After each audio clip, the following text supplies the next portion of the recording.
Hello, welcome to Maths with EJD. In this video, we'll be talking about the Vogel's approximation method for transportation problem. In the last two videos, I had talked about the northwest corner rule for transportation problem and the least cost method for transportation problem. Interestingly, the two of them give us the same kind of optimal solution, which I believe is a coincidence because you can't always expect that to happen.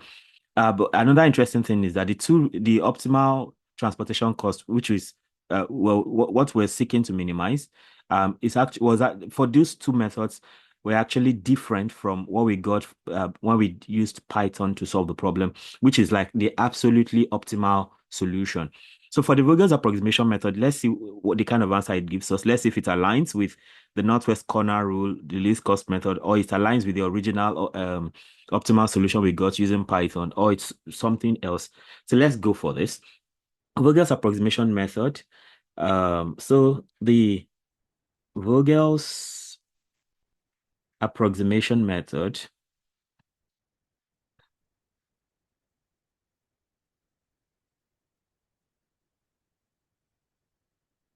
VAM for short, is a heuristic method used to find an initial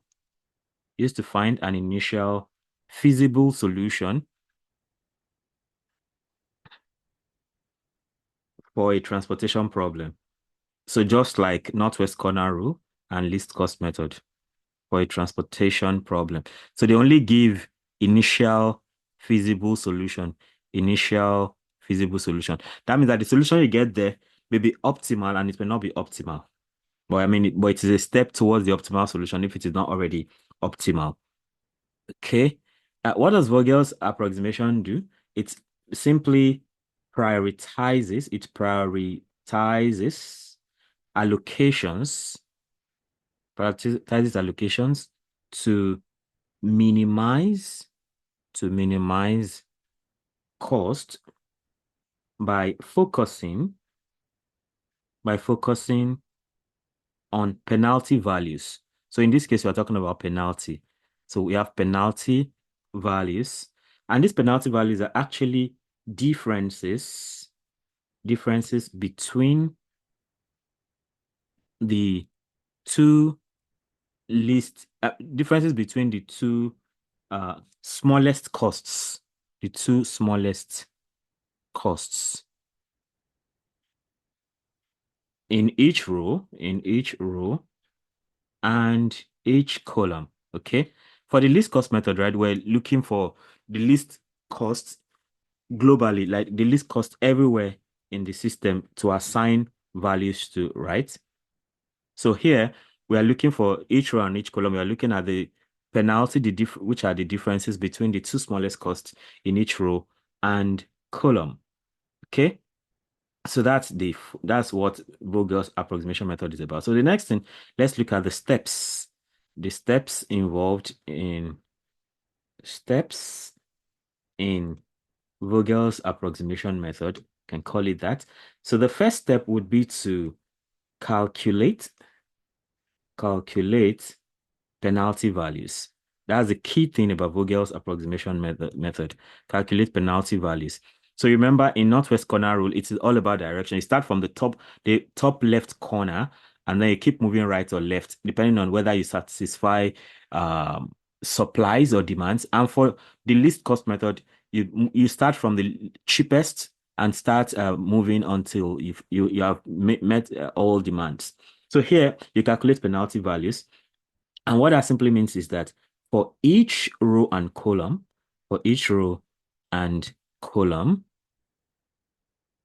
you compute the penalty value, compute the penalty value as the difference, between the smallest,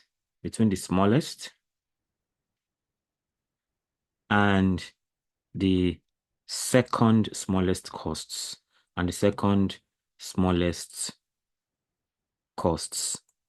Okay, that's step one. For step two, you allocate. So you allocate based on penalties. Allocate based on penalties.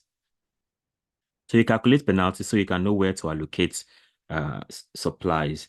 Okay. So, and in doing this now, first of all, you select the row or column with the highest penalty value, with the highest penalty value. Okay. And then once you do that, within that row or column, then you allocate as much as possible to the cell with the smallest cost. Okay. Subject to supply and demand constraints. So you're still doing smallest cost here, but that is based on the biggest penalty. So smallest cost based on the biggest penalty. All right. So then after doing that, you can now adjust. You can adjust the supply and demand. If you've seen the video on the northwest corner rule and the least cost method, you understand what it means to adjust. So once you assign, you have to reduce the value as appropriate, or you have to cancel out once something is fulfilled. So adjust the supply and demand and mark mark exhausted, mark exhausted rows or columns. So all of that is step two. Now, step three, you repeat until all supplies, repeat until all supplies and demands are satisfied.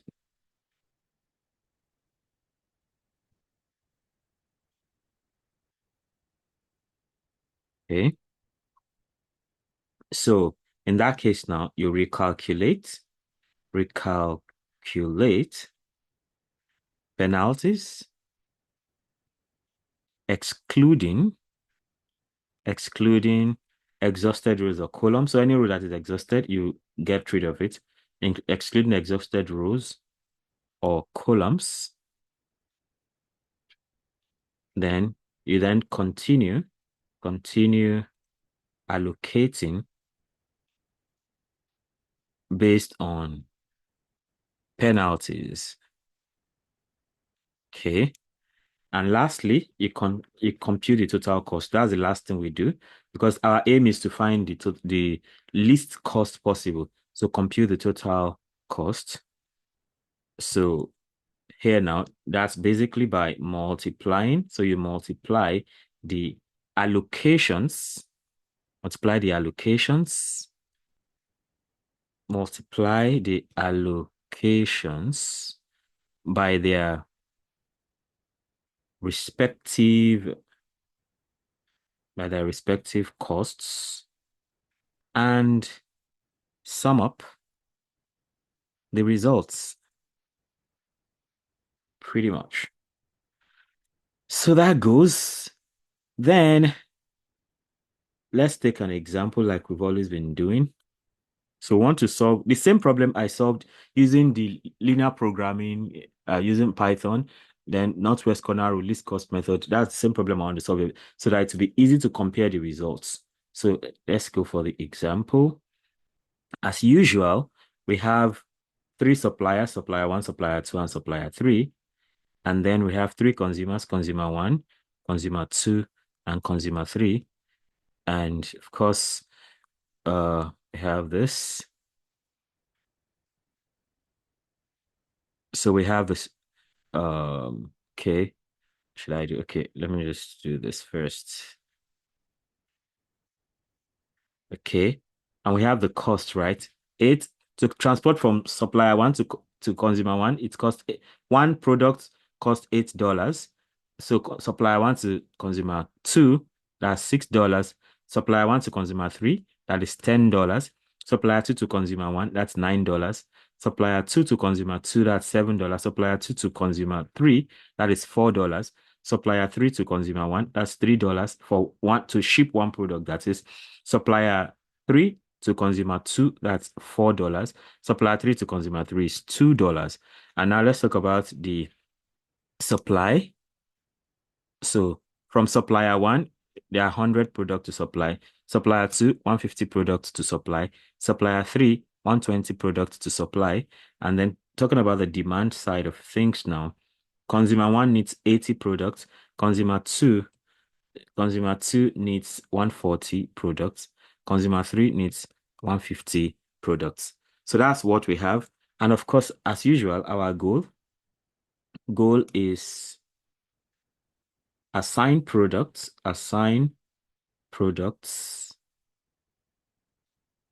between suppliers and consumers such that the transportation cost is minimized, such that the transportation cost is minimized. That means you want a transportation cost that is as small as possible. Okay, so let's go for this. Let's solve this now. So the solution, I'll just draw the table again. So we have supplier one, supplier two, and supplier three. Okay, and then we have consumer one, consumer two, consumer three, and then we now have supply. We have supply 100, 150, and 120. Interestingly, this problem is straight to the point. If the demand is equal to the supply, it's demand is 370, supply is 370. So that means we have a balance. If not, we have to create some pseudo cells to accommodate the excesses. But here it's just perfect, so we are good. So we have 8, 6, 10, 9, 7, 4, and then this is 3, 4, 2. So this is what we have now. And now talking about the penalty thing, see what this goes like. Of course, the first step, like we know, is to calculate penalties across rows and columns. So what do we do? So what's the penalty? So the penalty here now. So let me call this one penalty one. That's the first penalty we want to calculate. So the penalty is between the two smallest costs. So the two smallest costs here are 8 and 6. Okay. So the difference between them will simply be 2. That's what we mean by penalty. And then when you come, that's for the first row. For the second row, the two smallest values are 7 and 4. So the penalty here is 3. Okay. So don't forget, the supplies, they are just on their own. They are not costs, so you have to separate them. They are different from. So you only focus on those other areas. So penalty for row 2 now, we have seen that is 2. That's 3. Then penalty for row 3 is actually going to be 1. So penalty for row 3, the two smallest values are 3 and 2. So their difference is simply 1. Then we come to column 1. So for column 1 now, these two smallest values will be 8 and 3. So the penalty here is 5. So this is still talking about P1 here. So the first penalty, that's 5. So then if you come to the second column, the two smallest values are 8 and 4. So the penalty will be 2 for that. And then coming here, the two smallest values are 4 and 2. The smallest penalty is, the penalty is also 2. Now, the essence of the penalty is so we will not, after calculating all the penalties that way, right? You now check for the biggest penalty. And from all indications, this is the biggest penalty, okay?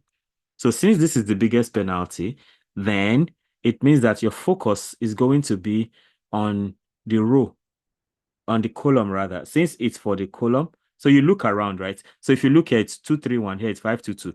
So the biggest one anyway is 5. So that means that you're going to focus your allocation on the first column. So what that means is that you now check for the smallest value in that. So in this first column now, the smallest cost is 3. So, and then since the smallest cost is 3, then um since the smallest cost is 3 and it belongs to uh consumer 1, but so it can be supplied by supplier 3. So consumer 1 requires 80 in total, and supplier 3 can supply 120. So in that case now, you can just give the whole of 80. So you just assign the whole 80 to consumer 1. In that case now, the demand has been fulfilled. And then here, 80 has been assigned. So you have 40 left. So 40 is left. That is what we mean by adjustment. Okay, in that case, now you can see that the whole of consumer 1 is settled. So we can cross out all this. So we don't need all this again because that consumer has been satisfied. Okay. Now, the next thing you do again, having done this, then you go for the second set of penalties, right? So you go for penalty 2 again. So once you've done that first allocation, okay? So you go for the second penalty again. So you go for penalty 2 for the remainder, for the things that remain. So here now, I mean, so since column 1 is gone, so we now have 6. Maybe I should change markers here now. Because yeah. So now we have 6 and 10. So penalty 2 can now be, so going for the second penalties now, we now have penalty 2 for minus 10 minus 6, and that will be 4, right? That's the penalty. Now we have 4. So this is 4 here. And then here we have 7 and 4 left. And now the penalty is still 3. Then here we have 4 and 2 left. The penalty is 2 when you take the difference. Then here, I mean, this column is gone. So we have penalty 2, right? So this column is gone. It's not it's done. Then here, the two smallest values will still be 4 and 6 again. So 4 and 6, the difference is 2. Then here it's still 2 and 4, and the difference is still 2. So interestingly now, the biggest penalty anywhere now is actually 4. Okay. Um yeah. The biggest penalty now is 4. Let me be sure about, yeah. I think we have not done anything wrong. 10 minus 6 is 4, right? Yep. So after the first assignment, we've assigned 80 to column 1, right?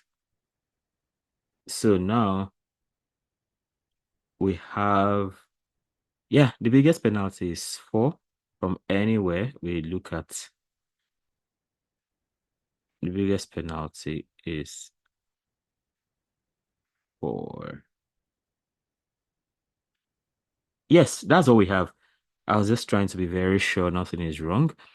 So now you see this is the biggest penalty now. So that means that our focus now is going to be on this row because it has the biggest penalty. So in that case, now we look at the smallest price. The smallest price now is 6 compared to 6 and 10. So the smaller price is 6. Now, 6 requires I mean, 6 is in column 2, and column 2, the whole of column 2 actually requires 140, but then the supplier has only 100. So the best we can do is to give it the whole 100, and this is finished, whereas this will remain, okay, let me do this to make it different. So now this remains 40. Okay. So now again, we go again and we do the third penalty. I guess I want to also go and change marker to say, can I go purple now? So we go for penalty three. So for penalty three now, well, we have only for penalty three, we have just 10 left. Or maybe we don't even have to worry about it because you know, now since this 100 is fulfilled, right? We already know that this is gone. Okay. So in that case now, you can see that only one column is remaining. Okay. Only one column is remaining. And for that column, what can we do? So you see that well, we don't need penalty three, in fact, because there's nothing, we don't have two list values anymore. So it's okay. So we can now say that from all the values we have now, so we have 10, 4, and 2. Okay, 10, 4, and 2. So the list of those values now will be 2. So, and then there's 40 left for this to give. All right. Um, So since there's 40 left here, so we can assign the whole of column 3 can actually take 50. So since there's 40 left here, what we can just do is assign that 40 to this smallest cost. So we have 40 assigned to this, and then this is out already. And then, so this will remain 110. Then the next, we'll move to the next cheapest cost, which is 4. So for now, supplier 2 is there. Supplier 2 can supply 150. So, but then we only need 110. So you can supply the 110 to this price of 4. So this cancels out. And this goes and remains okay. This goes and remains okay. So this now, since we've supplied 110 from this, so this remains 40. Okay. Um, yeah, that remains 40. And the next thing we can now have is, so 150 is fulfilled. So we have a leftover of 40. Is that good? Is that okay? Mm, trying to see. Okay, we can't close this, right? We can't close this. I guess I have to rewind, right? I have to really rewind. I have to rewind. Let me be very sure what I'm doing. We don't have to have closed. We don't have to close. Uh, okay.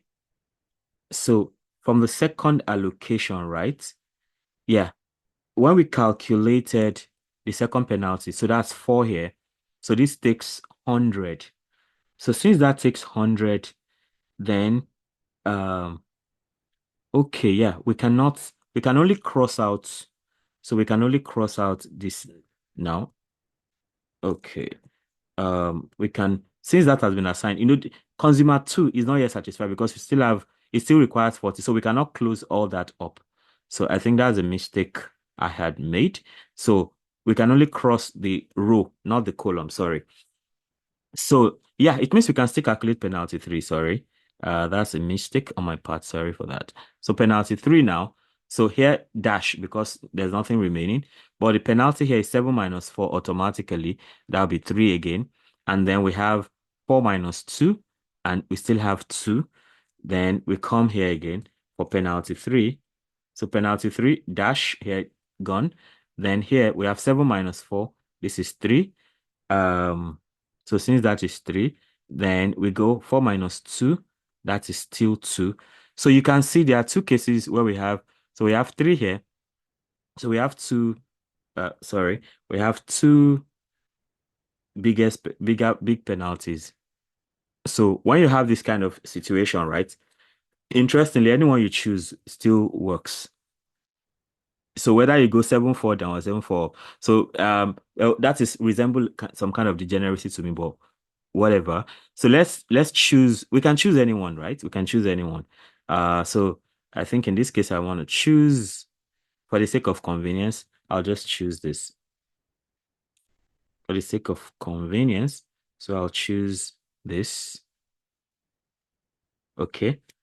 So the penalty 3 is still needed. I'd crossed out this before. So Now that we have chosen this, right? So again, the smaller cost is 4, and 4, 4 requires the whole of column, the whole of column 3 requires 150, and this one has 150 to give. So we can just assign the 150 here. So put the 150 here. All right. Let's put one. Why is it so hard to write 150? So put 150 here, and this is gone. This is also gone. All right. So now, and since this is done, right, we can now cross out this part. So we only have, so we don't need to do anything again. I mean, we don't need to do penalty again because all we have left will be this and this. Okay. And again, we can start from the smaller of the two. So the smaller of the two is 4, and that column still requires 40. So we can just give it the 40 and forget about it. So we can assign the 40 here, and this is done. This is also done. Okay. And then you can cross out this now. So with that, now we are done with the whole assignment. Now it looks really rough, right? It looks really rough, but if you follow it carefully, you'll get what we have done. So do the penalties and go like that. So the next thing now is I can now write out a clean copy of this. Okay. Write out a clean copy of that. So we can now have, so let's, what we can call the initial feasible solution table, initial feasible solution. Okay, in table form now. So we have S1, S2, S3. Okay, and then we have C1, C2, and C3 like this. All right, so for the cost again, we have 8, 6, 10, 9, 7, 4, 8, 6, 10, 9, 7, 4. Then the last row is 3, 4, 2, 3, 4, 2. So now the costs, so the allocations, right? Okay, S1, C2, we have 100 allocated. We have 100 here. No, S1, C2 actually. So we have 100 allocated to this. Then I think that's all for that. Then the next one is S2, C3. S2, C3, 150. S2, C3, 150. Then what else? We have S3, C1, 80. S3, C1 is 80, and S3, C2 is 40. So we have 80, 40. So 80 and 40 like this. Is that all? I believe so. How do we know? This is 100, 150, 120. And then this is 80, 140, 150. Is that what it should be? 81, yeah, 81, 40, 150. So I think it's balanced. So I mean, what I've done is this is 100. For the row, you have 100, 150, 120, which tallies with what we started with, right? And then for the columns, we have 80, 140, 150, which also tallies with 80, 140, 150. So we know we are in order. So now we have, so this is like the optimal, I mean, initial feasible solution, right? So, um, so we can say that from the initial feasible solution table, from the initial feasible solution table, okay, what do we do? So we assign from S1 to C3, right? Is that C3? No, from S1 to C2.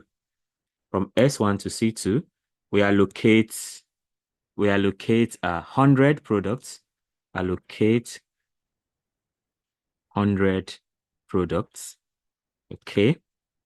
And the next, from S2, from S2 to C3, from S2 to C3, we allocate 150.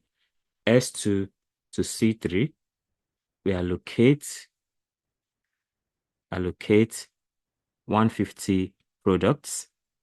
Okay. Then from S3 to C1, allocate 80. S3 to C1, allocate 80 products. Okay. And then from S3 to C2, then we allocate, I think that's 40, right? Allocate 40 products. Allocate 40 products. And then, for the first time, right? For Northwest Corner Road, there were 5 allocations. For least cost method, there were 5 allocations. For the first time, we have 4 allocations. So I mean, that's probably giving a sign that, maybe this is a more efficient method because, we just do the least possible thing to get all the goods assigned and then make sure the transportation cost is small. But let's look at the cost now. So from S1 to C2, the cost is $6. From S2 to C3, the cost is $4. All right. That's this $6, this $4 now. Then from S3 to C1, the cost is $3. S2 to S3 to C1, $3. This S3 to C2 is $4. S3 to C2 is $4. So from there now, we can say so the total transportation costs, total transportation costs can be given as, total costs is now equal to, so uh this 6 times 100, this 6 times this 100, $6 per product. So that'll be 6 times 100 plus 3 times 8, 4 times 150, 4 times 150 plus 3 times 80, 3 times 80, and finally 4 times 40, right? 6 times 800, 4 times 150, 3 times 80, then 4 times 40. So this is equal to 600 plus another 600. That 6 times 100 is 100. 600. 4 times 150 is also 600. Then 3 times 80 is 240. Then 4 times 40 is 160. So this is like 600 plus 600 is 1,200. Then 200 plus 240 plus 160 is 400. So we have 1,600. Interestingly, right, when we did the transportation problem with linear programming, we got 1,600 as the optimal solution. So it looks like the Vogel's approximation method is giving us exactly the same solution as that. Okay. We want to check up that to see what's up. So we can now say, therefore, the minimum. This is the minimum we have got so far. Northwest Corner will give us 1,960. Least cost method give us 1,960, but the Vogel's approximation method is giving us 1,600, which is exactly the same as the one we got, using Python code when we formulated this as a linear programming problem. So the minimum transportation cost,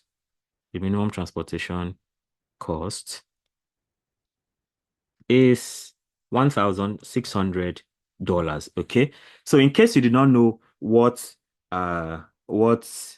the since if you did not have the benefit of doing linear programming and using Python code to solve this, so usually you would want to check later. So we can say the solution can be checked. The solution can be checked, okay, for optimality, and then optimized, okay, using what we call MODI, that's modified distribution method, modified distribution, that's MODI method,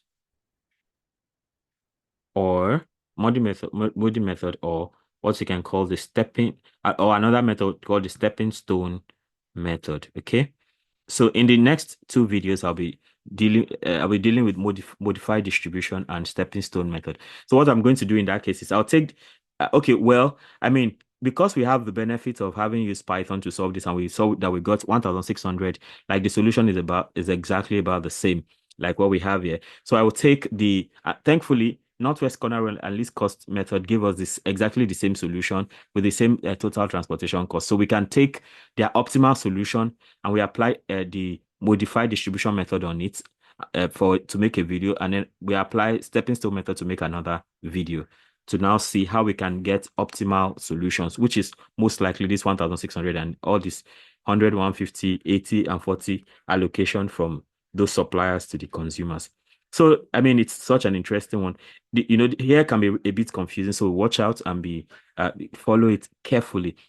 Make sure you don't cross anything out until you have actually assigned the required until all the demands and supplies are satisfied. So I was almost going to mess that up at some point before until I discovered there was no balance. So normally everything should balance up. If you do the right thing, all the supplies should be finished and all the demands should also be met, right? So that's how it's been. So that's the end of this video on Vogel's approximation method. Because you still have so much more coming your way, be sure to subscribe to this channel, hit the notification bell so that you can always get notified each time a new video is released. Comment, let me know if you want me to teach a topic or solve a problem. And don't forget to like and share so that more people can have access to this great content.